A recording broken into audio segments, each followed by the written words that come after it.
So the reason for me wanting to come forward and share this story is apolitical. The distribution method, the delivery of aid, is not being done in line with American values. 20 Palestinians were killed while trying to get to food aid distribution sites.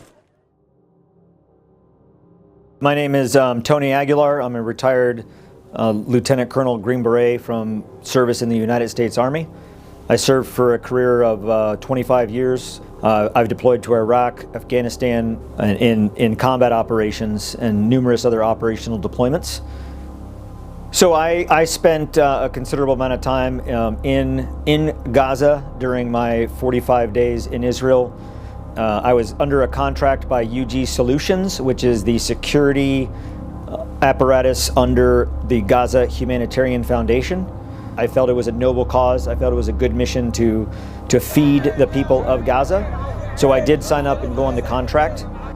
The IDF gave us, SRS, UG, they gave us our marching orders. They told us which sites we would deliver from, when we would deliver, how much aid we would deliver, how much time we would stay on the site to deliver, what type of aid we would deliver. The IDF controlled and directed every aspect of the delivery of aid. From the very first day, distribution at Site 1 has been chaotic, pandemonium. The best way that I can describe how the Palestinians reach the site to receive aid is akin to the Hunger Games, survival of the fittest. Whomever can run the fastest and the furthest to get to the site first gets the aid. So those that are typically left with receiving no aid, no food, no type of aid are children, women, disabled. The sites themselves, in terms of the process for having the Palestinians leave the distribution site, was done through shooting at them, hitting them with pepper spray and tear gas, firing rubber bullets from shotguns at them. And this isn't something that happened just once or twice. This happened every day at every distribution, at every site. This is not hyperbole. This is not Hamas propaganda. This is not Gaza Ministry of Health saying it. It's me. I've seen it. The contractors on one occasion, on the 29th of May at site number 4, opened fire with his individually assigned weapon into the crowd, at their feet, over their heads, and into the crowd.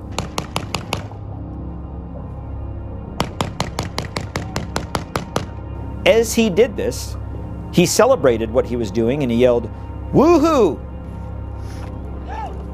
Then another contractor who was standing next to me said, "I think you got one." The contractor that was shooting then replied, "Hell yeah, boy." I took the video. I was there. I saw it. I watched it happen. The contractor that said, "Damn, I think you got one, man," was referring to a Palestinian man that fell to the ground and never got up. It's within my assessment that he was dead. And another incident on the 2nd of June at distribution site number 1, which is in the south in Rafah, I witnessed a UG contractor throw a stun grenade into the crowd. The metal fuse top of the stun grenade hit a Palestinian woman in the head, and she immediately dropped to the ground, lifeless and motionless. A donkey cart was brought onto the site to load her onto the donkey cart to remove her from the site at the direction of the SRS operational leadership. She was dead. This happened on the site. On the 28th of May, we submitted a report to the leadership of UGS and Safe Reach Solutions that site number 3 in particular was dangerous and that people would die if changes were not made. Those changes were not made. And on the 16th of July, 20 people died. 20 Palestinians were killed Wednesday morning at its food distribution site in Khan Yunis. Palestinians, human beings, trampled to death on a site that we could have prevented. Those deaths are on us as Americans. We're complicit in that. In the dozens of distributions that I was a part of at every site, not one time ever did I feel a threat assess a threat, see a threat, never saw a weapon, never saw a gun.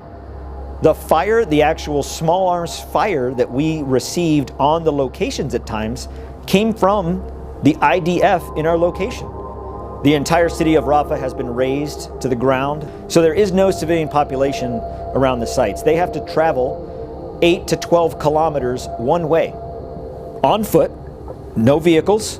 Most of them don't have shoes, poorly clothed, they haven't eaten, they're starving. There is no water that's distributed in the humanitarian aid. And to get there, they have to walk through an active war zone.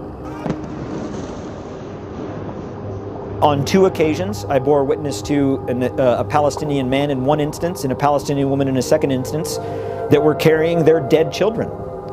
And these children didn't die from gunshot wounds or from sickness or disease. They died of starvation.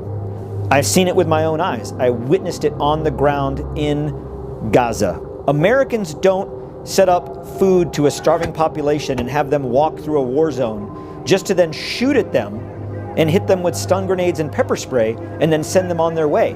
That's not the American way. That isn't in line with American values. After 25 years of service, when I hung up my uniform, I didn't hang up my oath. And my oath is to the Constitution and to the values of this country. Not to a president, not to a Congress, not to a company, but to this country. And I think most Americans would agree with that. The distribution itself is not feeding the population of Gaza. In fact, we are starving them because we are providing them with so little. The mechanism in place right now does not work. It is my job to make sure that the American people know this, because our tax dollars are going to this. Your tax dollars, U.S. taxpayers, are funding this. When I was hired on the 14th of May, signed my contract, that was supposed to run through the 21st of August. On the 14th of June, at that point, I had witnessed indiscriminate shooting, inappropriate use of force, dereliction from the leadership. I brought each circumstance to the leadership with a recommendation and solution on how we could address this. I was committed to seeing this succeed. When the leadership ignored it, that was my red line. That crossed my moral threshold of what I could put up with. And I left. I terminated my contract and I came home.